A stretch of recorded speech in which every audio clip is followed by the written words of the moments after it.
If I would have really did all this stuff, you think that man would have let me walk around on the street, on Stanley Street, without coming to see me about that, without retaliating? And I told my attorney this, yeah, I saw him after that man didn't do anything to me, because I didn't do anything to him, but the jury didn't know this, because it wasn't brought in front of the jury.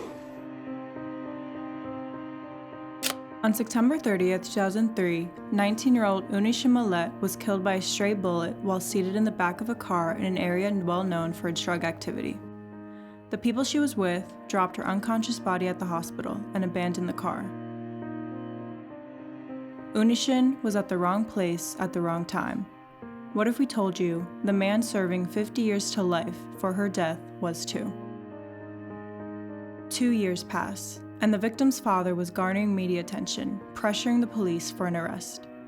With no DNA evidence, no motives, and no murder weapon, Kenny Portee was arraigned.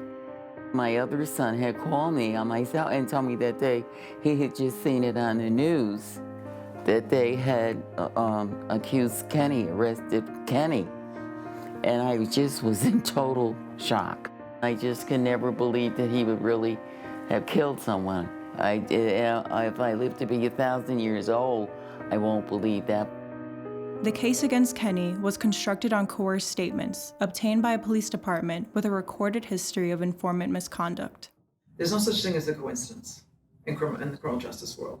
There's no such thing. So in a, one neighborhood with all of the same people, with all of the same informants and the same detectives, and they've done this before on a number of occasions, of course that tells you that this is their go-to people. This is their go-to people. The Schenectady Police Department has had a history of questionable activity, and many times criminal activity, leading to a pretty strong sense of distrust there on the part of the population. Somebody who's trying to avoid future jail time for something he did wrong is going to be really tuned in.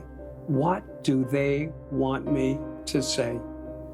And too often, in exchange for your own freedom, you can almost understand it is a real incentive for somebody to give false testimony. The prosecution relied heavily on the testimony of 8 key witnesses.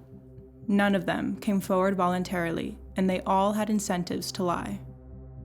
2 of the witnesses who said they saw the shooting were in fact revealed to be in jail at the time of the crime. If you don't know that until you get to trial and a witness is on the stand, that's a big problem. And what I mean by a problem is that goes backwards, almost as evidence that you never did your due diligence for any of these people. There was only one witness who talked to the police immediately after the shooting, a neighbor who was going out to his car when he suddenly heard shots being fired. He gave the following description of the perpetrator: 20 years old, 5'7", and an average build. At the time, Kenny was 35 years old, 6'2", and had a large build at 260 pounds. In 2005, he did not select Kenny in a photo array. In 2006, he spoke with an investigator and affirmed how clearly he had remembered the details of the shooting. Okay, so you really remember this clearly? Oh yeah, because my life was right there, I remember things. But after an hours-long meeting with the prosecution, his story changed. He testified to having doubts about what he had seen. Kenny's lawyer failed to highlight the inconsistencies between his and other witnesses' stories because he only prepared for 10 days. Listen, 10 days isn't enough to try a dog bite case, in my estimation. I'm actually serious about that. I don't care if it's a misdemeanor. 10 days to investigate, 41 witnesses, confidential informant, a police department, 10 days to investigate a cooperation agreement, that is almost per se a violation of the constitutional right to a fair trial. Kenny's trial was 4.5 weeks long and highly publicized. The thing is, it's pretty traumatic watching. And I think it was more for me, a lot of the emotions. If you have a case where you don't have a lot of evidence, whether it's no forensic evidence or no additional evidence other than some informants with lots of baggage, unfortunately, the reliance becomes on emotion. I just felt he did it right from the get-go. When I first saw him, watched his actions, his body language, when and how he spoke to his lawyer, and how he looked.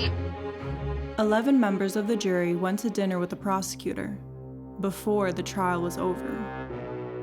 How do you possibly align yourself with the jurors at a social function at dinner? It looks horrible, and you should take a step back and say, yeah, this is icky. Maybe I shouldn't be doing this, especially that the case is not over. It is nonsensical, it's absurd, and it's shame on the assistant DA.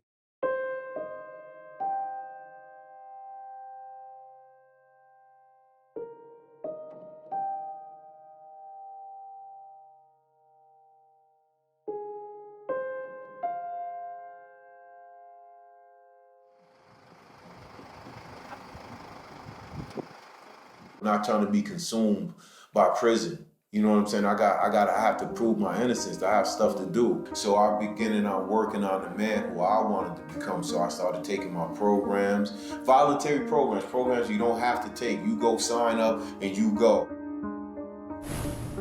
A maximum security prison might not be where you think you'd see a Broadway play, but Green Haven Correctional Facility in New York State is where the latest performance of Thoughts of a Colored Man was staged. RTA has been my saving grace.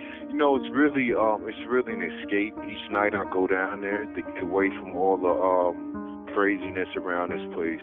It's just a whole different vibe. His first play, everybody, they have nothing but great things to say. Your dad is amazing. He does a great job. He really, really loves it. Like, he'd be like, okay, I gotta go to my program. We're going to this today. Or he'd be like, I'm gonna go to my class today.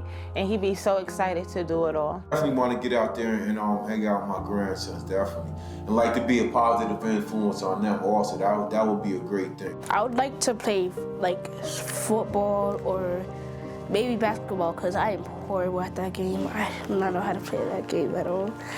Because he probably knows, he probably knows.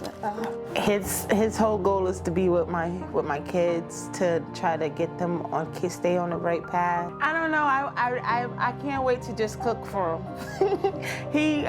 He calls me, he be like, oh, what you cooking? And I tell him I'm cooking, but all right, don't tell me no more. My mother is older, and I just gotta get out there for my mother. Cause she's always been there for me. I love my mother. For him to come home to where I live in my little apartment there in Latham, just to come home, I could just be so happy. Happy.